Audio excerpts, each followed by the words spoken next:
je suis heureux une fois de plus. Il faut savoir que c'est depuis 1992 que j'ai le privilège de partager le livre de l'Apocalypse, localement, dans les églises locales que je côtoie, mais aussi en dehors, par des invitations de droite et de gauche. Et c'est venu, cette étude sur l'Apocalypse, il y a 33 ans bientôt, c'est venu parce que un jour, il y a un pasteur qui me demande d'imprimer des imprimés sur l'Apocalypse à CBA. Et puis je lui dis, oh là là, c'est compliqué ce livre. Et puis il me fait, mais pas plus qu'un autre livre, pas plus qu'un évangile, c'est toi qui trouves ça compliqué. Ah quand même, il y a plein de symboles, je veux dire, je ne le lisais pas en fin de compte, il faut dire ce qui est, je ne le lisais pas plus que ça. Il me dit, non, écoute, lis mon fascicule et tu verras que ce n'est pas si compliqué que ça. Bien placé donc pour le lire. Je l'ai lu, puis je dis, il avait raison, c'est peut-être pas si. Et j'ai voulu le lire, et j'avais pris Clarté sur au-delà, je crois, de Thomas Bress, où il parlait aussi du livre, il a écrit aussi un livre sur l'Apocalypse. Et puis un jour, je le donne à Saint-Laurent-du-Var. C'était pour moi, je m'y intéressais pour moi, sans savoir que ça pouvait intéresser un public plus large. Et puis un jour, à Saint-Laurent-du-Var, je donne un message, comme d'habitude, un dimanche matin, c'était sur les 7 lettres, je crois, de l'Apocalypse. Et puis à l'issue le culte, les gens l'ont sorti. Oh Philippe, oh c'était super. Je dis, qu'est-ce qui se passe? Il y a une révolution. Enfin, j'ai apporté un message comme un autre, quoi. Sauf que là, ça prenait des proportions qui me semblaient bizarres. J'ai dit, mais c'est France, on avait besoin d'entendre ça. J'ai dit, c'était disproportionné. Enfin, j'ai dit, ah ouais. Donc, le peuple de Dieu est en demande de ces événements de la fin. Par conséquent, je me suis mis à le méditer davantage, pas uniquement pour moi cette fois-ci, mais pour pouvoir le transmettre. Et c'est comme ça qu'au fil du temps, j'ai pu le transmettre dans les milieux évangéliques principalement, des fois ça arrive dans les milieux catholiques, un peu partout. Là où on me demande de partager sur le livre, je le fais volontiers. Ça va se faire en 2 temps ce matin. Il va y avoir un premier temps où il va y avoir l'introduction, le chapitre 1er, 2 et 3. Je resterai succinct volontairement. C'est-à-dire qu'aujourd'hui, c'est juste un panorama du livre de l'Apocalypse pour avoir des repères chronologiques et des clés pour voir que ce livre est accessible au même titre qu'un évangile, vraiment au même titre qu'un évangile, afin non seulement de l'aimer, parce qu'il y a une bénédiction particulière pour ceux qui retiennent les paroles de ce livre, mais aussi pour vraiment se préparer pour le retour de Jésus. Parce que le but, c'est d'être prêt pour son retour. Pour être prêt, il faut se préparer, et en se préparant, on sera prêt. Donc, il faut les deux. Et c'est vrai que le livre de l'Apocalypse nous encourage. C'est un livre à caractère eschatologique. Il y a 2 livres dans l'Écriture qui sont principaux à caractère eschatologique. C'est le livre de Daniel, qui est surnommé par des commentateurs l'Apocalypse de l'Ancien Testament, et le livre même de l'Apocalypse. Il y a des passages eschatologiques, ça veut dire qui concernent la fin des temps. Eschatologique, c'est un mot barbare, mais qui concernent la fin des temps. Vous avez Matthieu, chapitre 24, Luc 21, les évangiles synoptiques, les 3 premiers évangiles, et Marc 13.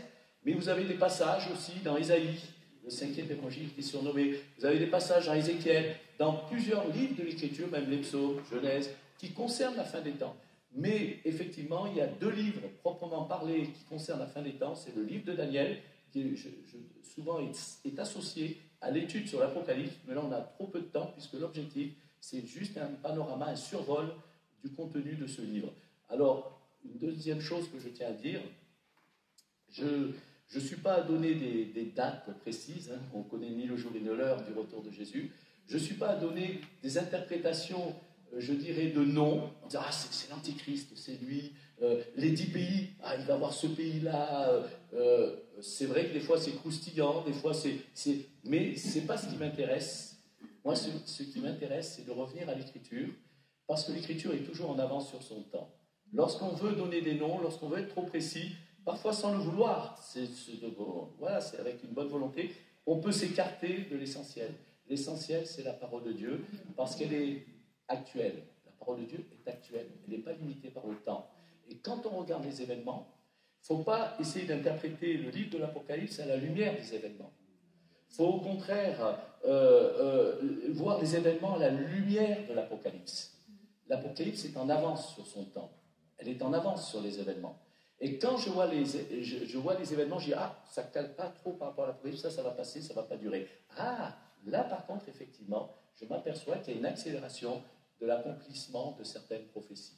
C'est pour ça que l'Apocalypse, c'est vraiment l'avenir dit à l'avance, parce que pour Dieu, il n'est pas limité par le temps. Pour nous, en tant qu'être humain, il y a le côté passager. Pour Dieu, il est éternellement présent. Donc, il n'y a pas de passage, il est éternel. Alors que nous, au niveau humain, je parle bien, par rapport à notre passage terrestre, c'est passager. Et le passager ne peut pas être comparé à l'éternité. Et c'est pour ça qu'il faut avoir l'Esprit de Dieu pour comprendre la parole de Dieu. C'est le cas quand on est né de nouveau. Et ensuite, une deuxième règle, c'est juste une introduction que je fais là, il faut que la Bible s'explique par la Bible. C'est ce qu'on appelle l'analogie de la foi. Si on respecte ce principe dans la dépendance de Dieu, dans une marche humble avec lui, pour vraiment que ce soit l'Esprit Saint qui règne dans nos cœurs et nous inspire justement et nous révèle sa parole, l'Esprit de l'homme connaît les choses de l'homme, l'Esprit de Dieu connaît les choses de Dieu. Si dans cette dépendance on applique la règle de l'analogie de la foi, de la Bible qui s'explique par la Bible, on ne peut pas tordre le sens de ce livre. C'est le 66e livre de la Bible, mais certains commentateurs pouvaient aller jusqu'à dire, à la lumière des 65 livres qui le précèdent, on aurait pu le deviner. Tant il reprend des passages de l'Ancien Testament. C'est le livre par excellence qu'on appelle vétérotestamentaire, qui reprend le plus de passages de l'Ancien Testament. Sur 405 versets, il y en a 285 qui se rapportent à l'Ancien Testament et particulièrement du livre de la Genèse. Donc effectivement, c'est un livre qui est actuel, qui est même en avance sur son temps. Il a été écrit en l'an à peu près 95 de notre ère, 96, sous l'empereur qui régnait à ce moment-là, l'Empire romain, c'était Domitien. Le mot apocalypse a été très mal traduit, ça ne veut rien dire du tout. Apocalypse, ça ne veut rien dire du tout, on est bien d'accord. Alors c'est vrai que des fois on dit « Oh, c'est l'apocalypse, c'est la fin du monde ». Mais apocalypsis, ça veut simplement dire révélation. Les Anglais ils disent « The Book of the Revelation », le livre de la révélation. Les Allemands, pareil, le livre de la révélation. On aurait dû le traduire en français, révélation, le livre de la révélation. Révélation de quoi? Dès le premier verset, c'est indiqué révélation de Jésus-Christ. Jésus-Christ, c'est Blaise Pascal qui disait à l'Ancien Testament comme attente. L'Ancien Testament a Jésus comme attente, le Messie promis. Le Nouveau Testament a Jésus comme modèle. Mais tous deux ont Jésus pour centre. Et Dieu voulant, demain, nous parlerons de Jésus qui est notre tout. Et l'Apocalypse, c'est le livre, c'est cette bonne nouvelle, ça fait partie de l'Évangile, veut dire bonne nouvelle, de la révélation du retour de Jésus en gloire et de toutes les promesses bénies pour le peuple de Dieu. Bien sûr qu'il y aura un temps de jugement, bien sûr qu'il y aura des catastrophes, mais n'oublions pas qu'il est question dans l'Écriture d'un jour de la colère de Dieu, mais d'une année de grâce. Il est question de ceux qui ne veulent pas suivre sa parole, d'une malédiction sur 4 générations, dans la mesure où ils sont vraiment contre le Seigneur, mais il est question d'une bénédiction sur 1000 générations pour ceux qui veulent suivre le Seigneur. Donc, voyez, Dieu est bon. C'est vrai qu'il est sévère, mais il est avant tout bon. Et c'est avant tout une lettre de bonne nouvelle, même s'il y a une sévérité aussi qui est pour ceux qui ne veulent pas de cette grâce et de sa bonté. Cependant, c'est avant tout une bonne nouvelle pour le peuple de Dieu que le livre de la révélation. Donc, quand on pense à Apocalypse, il ne faut pas penser à catastrophe, il faut penser plutôt à une nouvelle lumineuse, glorieuse, qui nous attend très prochainement, car Maranatha, il revient très vite, très bientôt, et nous l'attendons. Alors, l'apôtre Jean, c'est lui qui est l'écrivain, parce que l'auteur, il n'y en a qu'un. Toute écriture est inspirée de Dieu. La Bible n'a qu'un seul auteur, c'est Dieu lui-même. Mais il s'est trouvé 40 à 45 instruments sur 16 siècles dont il s'est servi, dont l'apôtre Jean. Il a écrit les 3 épîtres, l'Évangile, plus l'Apocalypse, et l'apôtre Jean a vécu le plus ancien des apôtres qui ont côtoyé le Christ, puisqu'il avait 95-96 ans, il s'était converti de bonne heure, et il a été pasteur, entre autres, de l'église d'Éphèse, entre autres. Mais il connaissait bien les églises d'Asie mineure, les lettres qu'il va adresser, il les connaissait, ces églises-là. Il y en avait bien plus que 7 d'églises en Asie mineure. Mais il se trouve qu'il y avait des lettres factuelles qui correspondaient à un contexte précis pour ces églises. Mais c'est une révélation sur 3 dimensions. Mais on revient donc à l'apôtre Jean. Le diable, c'est Martin Luther, je crois, qui disait, mais le diable fait toujours une œuvre qui le trompe.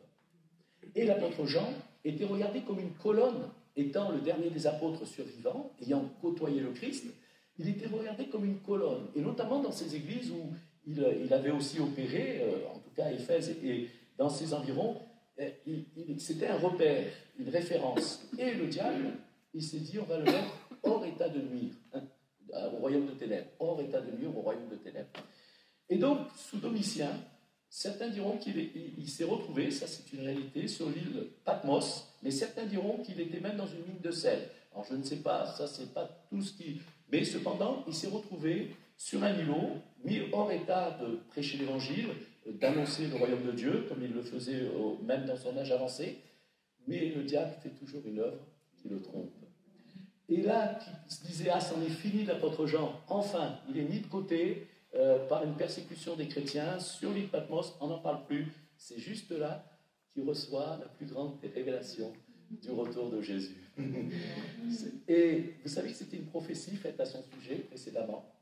Quand l'apôtre Jean, l'apôtre Pierre qui était là, et Jésus lui annonce de quelle mort il glorifierait son maître, et il voit Jean passer à ce moment-là, et il dit, et lui, qu'en adviendra-t-il?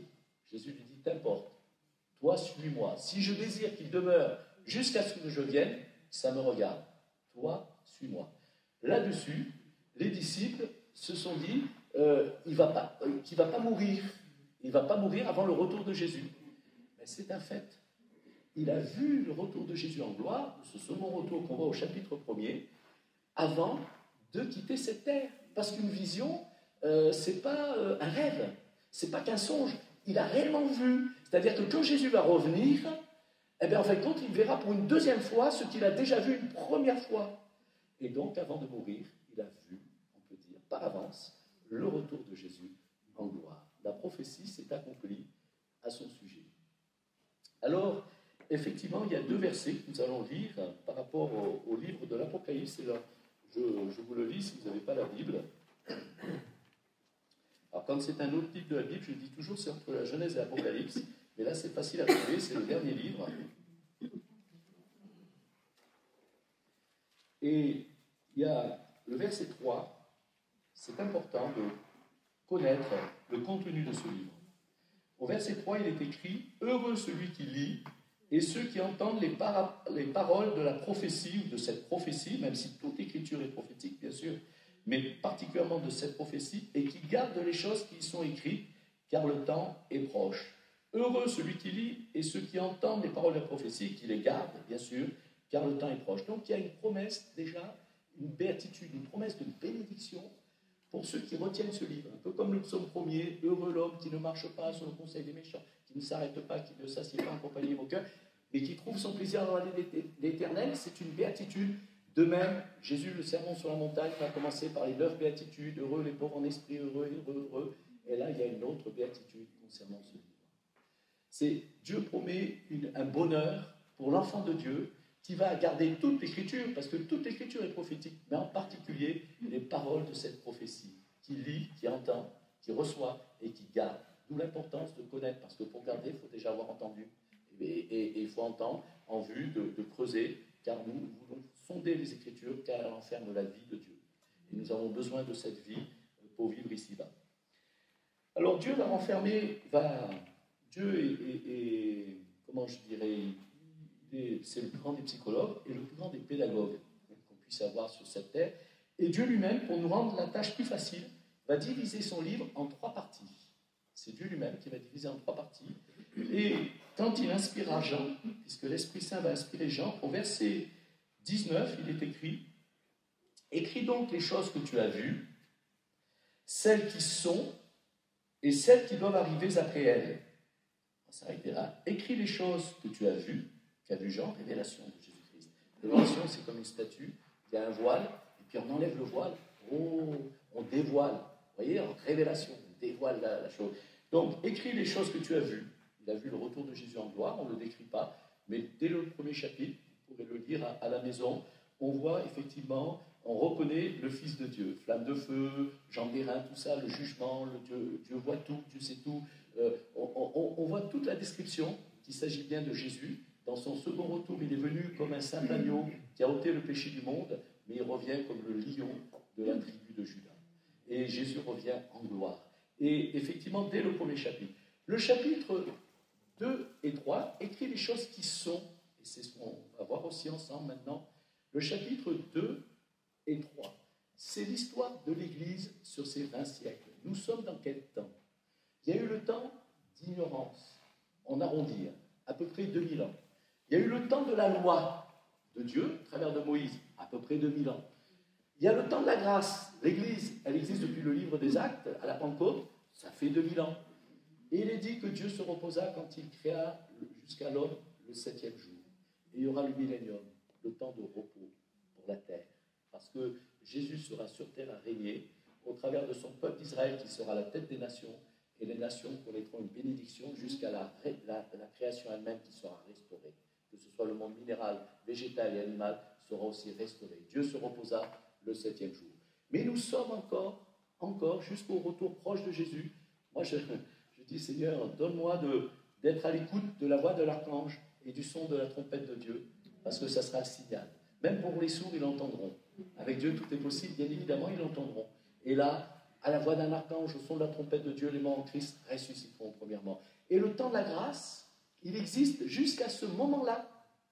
Ce qui ne veut pas dire que la grâce ne sera pas opérante. Après, nous le verrons dans la deuxième partie, parce qu'une fois que la grâce, vous savez, comme l'arche de Noé, quand la porte a été fermée, c'était trop tard. Sauf que ça ne sera plus le temps de la grâce, ça sera le temps des jugements. Nous allons le voir tout à l'heure. Mais durant le temps du jugement, la grâce sera encore opérante, puisqu'il y aura 144 000 juifs qui évangéliseront le monde avec 2 témoins à leur côté. Donc ça montre que la grâce sera encore opérante, mais ça sera tous au péril de leur vie, puisqu'ils seront tous, à l'issue des 3 ans et demi, mais ça on le verra tout à l'heure, ils vont tous mourir. On les appelle les martyrs de la grande tribulation. Donc ça sera la grâce au temps des jugements. Alors que là, nous sommes dans un temps de grâce. Même si pour certains, il y a des jugements, il paraît qu'il y a près de 15%, il dit des œuvres, que 15% des chrétiens dans le monde qui sont persécutés à cause de leur foi. C'est énorme, c'est énorme, c'est énorme. Et en Afrique subsaharienne, c'est là où il y a, au Nigeria notamment, le plus de morts. Donc effectivement, malgré le temps de la grâce, il y a aussi des persécutions. Mais la grâce était agissante du temps de Moïse. Il y avait des visitations. L'onction était déversée. La grâce était opérante aussi du temps de Moïse. Même si on était sous la loi, la grâce était cependant... La grâce a précédé la loi. Abraham fut, avec Melchisédek, fut avant la loi qui était instituée de Dieu par Moïse. Donc la grâce, nous sommes, écrit les choses qui sont, nous sommes dans les temps de la grâce. C'est ça qu'on va voir maintenant. Et ensuite, une fois que le temps de la grâce sera refermé, écrit les choses qui doivent arriver après les temps de la grâce, après l'histoire de l'Église. Et là, c'est ce qu'on verra du chapitre 4 à 22, après la coupure. Donc là, maintenant, on voit le temps de la grâce. C'est un message en 3 dimensions. C'est l'histoire, premièrement, les églises. Éphèse, Smyrne, Pergame, Thyatire, Sardes, Laodicée, Philadelphie, 7 églises. Comme je vous l'ai dit tout à l'heure, il y en avait plus de 7 en Asie mineure. Mais il y avait des messages qui correspondaient pile poil aux besoins de ces églises. Si Dieu avait à parler à l'église de Nîmes aujourd'hui, il lui dirait des choses, peut-être qu'il ne dirait pas à Musillac. Il y aurait des choses similaires, mais il y aurait des choses différentes. Et à Musillac, il dirait des choses similaires peut-être à Nîmes, mais peut-être aussi des choses différentes, parce que chaque église avait besoin d'un message précis. Donc les chrétiens d'Éphèse avaient besoin d'entendre ce que Dieu leur a dit. L'église de Pergame avait besoin d'entendre ce que Dieu lui dit. Et chaque message correspondait à un contexte précis. C'était factuel, c'était contextuel. Mais la deuxième dimension de ce temps de la grâce, et Dieu, c'est extraordinaire de montrer qu'il voit, enfin il dit les choses en avance, il les voit, ben forcément. Pour lui, le futur est aussi clair que le passé, mais il dit les choses par avance pour nous. C'est qu'au travers des 7 églises, il va décrire ce que va être son peuple, et plus largement le christianisme en général, sur 20 siècles par avance. Dans l'église d'Éphèse, regardez la pédagogie de Dieu. Ah, ça c'est un repère. Un jour, j'ai reçu une prophétie, et j'ai su que ça venait de Dieu par ce repère même. Un prédicateur, ça on connaît l'histoire pour beaucoup, montrait un jour un grand drap blanc dans une salle, et puis il y avait un petit point noir dans ce drap, enfin assez suffisant pour que les gens puissent le voir. Hein, ça. Et puis il dit, qu'est-ce que vous voyez? Alors tout le monde disait, j'ai vu le point noir. Et il dit, oh c'est bien, vous avez de bons yeux, mais est-ce que vous avez vu le drap blanc, hein, qui porte le... Quand les choses ne vont pas, ou quand on veut parler à quelqu'un, on va dire, je vais droit au but, je vais lui dire ce qu'il a besoin d'entendre. Moi, je suis franc. Non, ça ne veut pas dire franc, ça veut dire inintelligent. Parce que être franc, c'est de penser ce qu'on dit. Si on dit une chose et qu'on pense différemment, c'est ce que Dieu appelle l'hypocrisie. C'est la duplicité, c'est pas beau, c'est un mensonge. Mais être franc, c'est pas être inintelligent. C'est pas de plus réfléchir à ce qu'on va dire en sachant que ça peut blesser. Dire, moi je suis franc, je dis ce que je pense. Ben, non, tu es inintelligent. Celui qui ne va pas dire tout ce qu'il pense, il va peut-être être aussi franc que toi, sauf qu'il va réfléchir en plus pour ne pas blesser. Et Dieu est vraiment merveilleux. Et dans la prophétie, Dieu m'a donné des reproches aussi. Voilà, enfin, j'en étais pas fier, hein, mais cependant, j'avais besoin de l'entendre. Mais il va commencer à me louer. Oh, moi, je n'aurais pas fait comme ça. C'est là où j'ai su que ça venait pas des hommes. Parce que moi, je m'y serais pris différemment. J'aurais dit droit au but, vous savez, pour ne pas perdre de temps, pas de hop, on va directement, on va montrer ce qui va pas. Mais Dieu a commencé à me louer. Vous vous rendez compte, le Dieu? Le plus beau jour de notre vie sera lorsqu'on entendra Jésus nous dire entre, bon et fidèle serviteur. Ce n'est pas le jour de notre conversion, ce n'est pas le jour de notre mariage, c'est pas le jour, ce sera le jour où on entendra parce qu'il n'y aura plus de possibilité de marche arrière. Car celui qui croit debout prenne garde de tomber. Là, on ne tombera plus jamais. Et on sera avec lui dans la gloire pour l'éternité. Mais en attendant ce merveilleux jour que nous attendons avec hâte plus que tout, le Seigneur est bon et le Seigneur veut nous encourager. Et le Seigneur avait commencé à me louer. Mais juste après qu'il m'ait loué, c'était normal, il va montrer ce qui avait besoin d'être amélioré. Mais il n'est pas venu comme ça pour me casser ou quoi. Je le prends avec moi, c'est pour vous, que le son soit bon. Merci. Il n'est pas venu pour vraiment me casser, mais c'était pour m'encourager. Mais il a voulu me montrer ce qui n'allait pas. Et il a terminé, non mais c'est extraordinaire, en me disant ce qui allait bien. Enfin, qu'est-ce qui allait être mieux. Et j'ai dit, mais ça ne vient pas des hommes. Parce qu'un homme ne se serait pas pris de cette manière. Mais regardez l'église d'Éphèse. Dieu va lui dire, je connais tes œuvres, va commencer à la louer. Après, il va dire, cependant, ce que j'ai contre toi. Donc, il va dire, écoute, ok, je suis content de toi, tu sais, c'est très bien. Cependant, il faudrait que tu t'améliores sur ce point. Dieu va donner les forces à la personne de recevoir la réprimande. La sagesse de Dieu, la pédagogie de Dieu. Et Dieu va terminer par l'encouragement. Barnabas, ça veut dire fils d'exhortation. Dieu par excellence est le père de ceux qui exhortent. Et il va dire, cependant, tu as ceci, c'est que tu es les œuvres que je ai aussi. Donc Dieu commence par l'encouragement, va louer l'Église. Il va lui dire, voilà le point à améliorer. Et il va terminer en, cependant, je suis quand même content sur ce point, vraiment. Il va terminer par une note positive, la sagesse de Dieu. Plaise à Dieu qu'on imite cette sagesse, pour lorsqu'on a besoin de reprendre un frère et une sœur, qu'on puisse d'abord voir ce qui va dans sa vie, pour pouvoir nous appuyer sur ce qui va, afin de lui donner les forces de recevoir ce qui peut être amélioré dans sa vie avec l'aide du Seigneur. Et ensuite, terminer par un encouragement. Sache que Dieu est avec toi et tu sais, on est content de toi et on sait que tu iras du pro en pro. Et Dieu, c'était l'église du 1er siècle, du 2e et 3e siècle. Après, mais là, c'est l'église du 1er siècle. Le ver était déjà dans le fruit. La perte du premier amour. C'est-à-dire qu'il servait toujours le Seigneur, mais il n'y avait plus le cœur qui était. Et plus on avance en âge, et plus on s'aperçoit que tout a son importance, mais rien n'est plus important que Dieu lui-même. Et le plus important pour nous vis-à-vis de Dieu, c'est de le rechercher. Car la vie chrétienne, ce n'est pas nous vers Dieu, c'est Dieu vers nous. Mais en retour de ce Dieu vers nous, il veut un cœur à cœur avec nous. Donne-moi ton cœur. Et Dieu veut qu'on ne perde plus de temps par des théologies, même si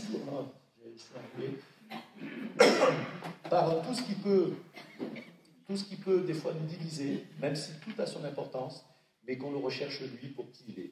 Recherchons le Seigneur tandis qu'il est prêt. Invoquons-le tandis qu'il est prêt. Recherchons le Seigneur pendant qu'il se trouve. C'est aujourd'hui le jour du salut. C'est maintenant le moment favorable. Et si on est dans cet état d'esprit de rechercher le Seigneur, inévitablement, on sera plus dans l'axe de ce que Dieu veut en ayant un cœur, merci. En ayant un cœur et des paroles qui seront le reflet de notre cœur. Regardez dans Josué. Il est dit que ces paroles ne s'éloignent pas de ta bouche. Que ces paroles ne s'éloignent pas de ta bouche. Pourquoi? Parce que pour Dieu, il n'y a pas de dichotomie. Il n'y a pas, ça c'est séculier, ça c'est spirituel. Tout est spirituel pour Dieu. C'est religieux, séculier, tout est spirituel pour Dieu. Et effectivement, pour Dieu, c'était évident que si les paroles étaient prononcées de sa bouche, c'est parce qu'elles étaient le reflet de son cœur. C'est en croyant du cœur qu'on parvient à la justice, et en confessant de sa bouche qu'on parvient au salut. Mais la confession de la bouche ne doit être une émanation de ce qu'il y a dans le cœur, car c'est de l'abondance du cœur que la bouche doit parler. Et c'est pour ça que pour Dieu, certains se sont servis de ces versets en disant, comme des mantras, je vais parler et ça va marcher. Non, la confession n'a de sens que si elle est le reflet de la foi qui est dans le cœur. La confession doit être le reflet du cœur qui est visité lui-même par l'Esprit du Seigneur. C'est l'illumination de Dieu dans notre cœur qui nous amène à confesser ce que Dieu met en nous. Et celui qui croit dans son cœur, il parvient à la justice. Par la foi, il honore le Seigneur. Et Dieu honore la foi de ceux qui l'honorent par la foi. Mais en confessant de sa bouche, il parvient au salut. Le miracle se manifeste par la fidélité de notre Seigneur. Alors, effectivement, l'Église du 1er siècle avait manqué à ce niveau-là. Et petit à petit, continuait dans ses rituels. Ils venaient à l'Église, parce qu'ils étaient... ils venaient à l'Église, ils continuaient à faire les œuvres qu'ils trouvaient justes, bonnes. Mais leur cœur s'était éloigné du Seigneur. Et on a besoin de revenir à lui pour qui il est, de l'aimer pour qui il est, un cœur à cœur avec le Seigneur, un tête à tête avec le Seigneur, vraiment le rechercher lui. Bien sûr, on le remercie de ses bontés, c'est par ses bontés que l'on jouit de la vie, mais l'auteur de ses bontés, combien il est bien plus précieux que les bontés mêmes dont on a besoin et dont on ne pourrait peut-être se passer, mais le Seigneur lui-même. Tout de lui, tout de toi, Seigneur, tout de toi. Dieu va, sur les 7 églises, 2 qui ne vont avoir aucun reproche. C'est l'église de Smyrne, qui représente l'église du 2e et 3e siècle, jusqu'au 4e siècle, de Néron à Dioclétien. Il y a eu 10 périodes de persécution. Et Dieu dit dans sa parole, pourtant il le dit bien avant, plus d'un siècle avant, tu vas connaître 10 jours de tribulation. Et il faut savoir qu'à partir de Néron, il y a eu 10 périodes de persécution pour le Christ. Et à ce moment-là, l'église était héroïque. Et M. André Thomas Bress disait que là où Satan, excusez-moi, je vais boire un petit peu pour la gorge. Merci. Là où Satan, par la persécution, ne peut atteindre ses objectifs, parfois il y arrive par la séduction. Et nous sommes en danger, Stéphane pourrait vous le dire mieux que moi certainement par son implication à l'AEP. Mais dans les pays persécutés, souvent les croyants sont plus conscients du prix de leur foi et vont le défendre bec et ongle en sachant la qualité de cette foi qu'a coûté le sang de Jésus. Mais nous, dans nos pays, comme on a la facilité, l'aisance, on a parfois tendance à être léger. Mais l'ennemi, des fois, nous atteint davantage par cette facilité de vie que par l'église de Smyrne, qui était une église qui a été persécutée. Mais l'église des catacombes était une église héroïque par rapport à l'église des cathédrales. Vous savez, un jour, un homme comptait l'argent qu'il avait, c'était un catholique haut placé, et puis il dit à l'autre collègue, il dit, tu vois, on ne peut plus dire comme avant, je n'ai ni or ni argent. Vous savez, à la porte du temple, je n'ai ni or ni argent. Oui, lui dit son collègue, mais on ne peut plus lui dire non plus, lève-toi et marche. Vous comprenez? On a besoin vraiment de serrer le Seigneur dans notre vie et de serrer sa parole dans notre cœur. C'est notre plus précieux trésor. Et l'Écriture nous demande d'être zélés. Jésus était un exemple. Le zèle en tant que fils de l'homme, le zèle de ta maison me dévore. Et on doit être bouillant. Qu'on soit dans des pays où on est persécuté à cause de sa foi, comme l'église de Smyrne, qui a été héroïque, elle n'a eu aucun reproche, tout était nickel. Mais il était attaché au Seigneur, ou que ce soit dans nos pays libres, pour un temps, parce que là retourne, puissions-nous être autant bouillants et autant zélés, et autant même, on est responsable, on est redevable de ceux qui ont des vies plus compliquées. Si Dieu nous donne plus de facilité, c'est afin de pouvoir nous consacrer envers ceux qui ont plus de difficultés. difficultés. Si Dieu nous donne des moyens, c'est afin de suppléer à ceux qui en manquent.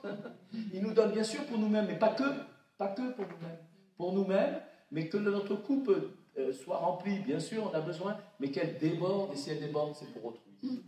Et Dieu nous demande d'élargir l'espace de nos cœurs.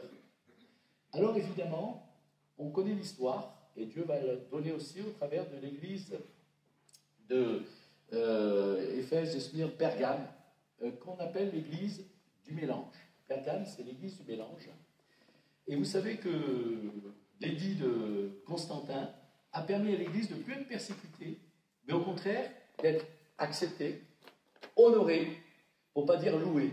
À partir de là, ça a été le début de la fin, façon de parler, mais ça a été une glissade pour l'église. Parce qu'elle avait tellement été persécutée à cause de sa foi qu'en fin de compte, elle est rentrée un peu dans le compromis, malheureusement. Et ça a créé une église, alors dans sa globalité, il y a toujours eu des chrétiens authentiques, attention, du 1er siècle jusqu'au 20e, il y a toujours eu, mais je parle de la globalité, de l'histoire de l'église dans sa globalité. Et effectivement, on est rentré dans l'église appelée de la tradition, l'église de Thyatire. Et quand on voit la description de l'église de Thyatire, on s'aperçoit que c'était la tradition, la superstition, l'église de Thyatire. Et effectivement, du 4e siècle jusqu'au 15e siècle, on était rempli de superstitions, de rituels, on annulait le commandement de Dieu au profit de notre tradition. On avait plein de choses contraires à la parole de Dieu, parce que le compromis du départ s'était développé et on était rentré dans la tradition. Extension de la tradition, l'église de Sardes, l'église du sommeil. Après, les messages de cette époque, c'était des messages sur, il le faut aussi, mais c'était sur l'écologie, sur l'humanisme, tout ça. Rien n'est à négliger sur Terre. Mais on ne parlait plus de la croix, du sacrifice de Jésus. Il n'y avait plus la dimension verticale, c'était plus transcendantal, c'était purement horizontal. L'église du sommeil, elle avait perdu les qualités spirituelles. Et évidemment, les deux églises qui terminent ce panorama, il y a l'église de Laodicée et l'église de Philadelphie. Ces églises de la fin qui vivent un petit peu en parallèle. Donc, nous, on peut être dans un camp ou dans l'autre, à nous de bien choisir. Et l'église de Laodicée, c'était l'église propre juste. Je n'ai besoin de rien, je suis riche, et Dieu lui dit, tu es pauvre, misérable, aveugle et nu. Achète-moi de l'or éprouvé, revêt des habits blancs, pour ne plus faire paraître ta nudité, pour couvrir ta nudité, et achète-moi un collier pour oindre tes yeux afin que tu vois. Donc Dieu a cette église propre juste, c'est quoi l'église propre juste? C'est le syncrétisme religieux, c'est la religion où Dieu est amour, au détriment de la vérité. C'est plus la vérité qui compte, c'est le fait qu'on ne fasse plus la guerre entre nous. Alors, bien sûr, on n'est pas pour la guerre non plus, bien au contraire. Et en fin de compte, on ira tous au paradis. Mais ce chant, on ira tous au paradis. Et c'est le syncrétisme, c'est l'homme, la tour de Babel qui se reconstruit, la propre justice, qui est pourtant comme un vêtement souillé, dit Isaïe, la propre justice de l'homme, par rapport à la justice divine. Et l'église de Philadelphie, comme l'église de Smyrne, n'a reçu aucun reproche. Plaise à Dieu qu'on fasse partie de cette catégorie. Philadelphie était une petite ville, il n'y avait pas. L'église était petite aussi, à l'image un petit peu. Elle avait peu de puissance, mais elle était fidèle. Elle avait l'amour, amour. Elle avait l'amour de la parole et l'amour des frères. L'amour de Dieu, bien sûr, et l'amour des frères et sœurs. L'amour de la vérité. L'amour de Dieu, bien sûr, qui nous donne l'amour de la vérité. On reçoit l'Esprit de Dieu qui nous amène à aimer la vérité. Et l'amour des frères et sœurs et de nos semblables. Il plaise à Dieu qu'on fasse partie de cette Église. Et ça, c'est la deuxième dimension de la lettre aux 7 Églises. C'est l'histoire de l'Église dite à l'avance sur 20 siècles par rapport à les grandes caractéristiques qui la feront. Et plaise à Dieu que nous fassions partie de l'Église de Philadelphie en ayant vraiment cet amour pour Dieu lui-même, pour sa parole et pour notre prochain, nos frères et sœurs avant tout dans la foi, comme dira l'Écriture, faites du bien envers tous, surtout envers les frères en la foi et nos semblables, puisqu'on est même appelé à aimer nos ennemis, donc c'est pour dire nos semblables. Et puis la troisième dimension de écris les choses qui sont, donc écris les choses que tu as vues, premier chapitre, Jean a vu le retour de Jésus en gloire. Alléluia. Révélation du retour de Jésus en gloire. écrit les choses qui sont. Nous sommes dans quel temps aujourd'hui? Dans le temps de la grâce depuis 2000 ans. 3 dimensions. Première, factuelle, ça correspondait à un contexte précis. Deuxième, l'histoire de l'Église dite à l'avance sur 20 siècles. Et troisième dimension, c'est tout simple, c'est la parole de Dieu, elle est vivante. Donc chaque message pour chaque Église a été approprié par chaque chrétien de chaque Église depuis 2000 ans. Le message qui est à Thyatire, je peux m'y retrouver. Le message qui est à Éphèse, je peux me sentir concerné. Celui qui est à Sardes, c'est peut-être aussi pour moi. Et chaque chrétien de chaque génération et de chaque lieu, depuis 2000 ans, pouvait être concerné par chaque lettre de ces 7 églises, par le contenu de ces lettres. Parce que la parole de Dieu, elle est vivante, elle est permanente, elle est créatrice, comme un marteau qui brise le roc. Donc la parole de Dieu, elle est permanente. Elle est permanente. J'ai mis sur le stand biblique, lisez la Bible à l'heure sûre de notre temps. Et j'aurais dû mettre, bon maintenant il est imprimé, mais valeur sûre de tous les temps. De notre temps, bien sûr, en plus, mais de tous les temps. Elle demeure éternelle, elle est vivante, elle est puissante.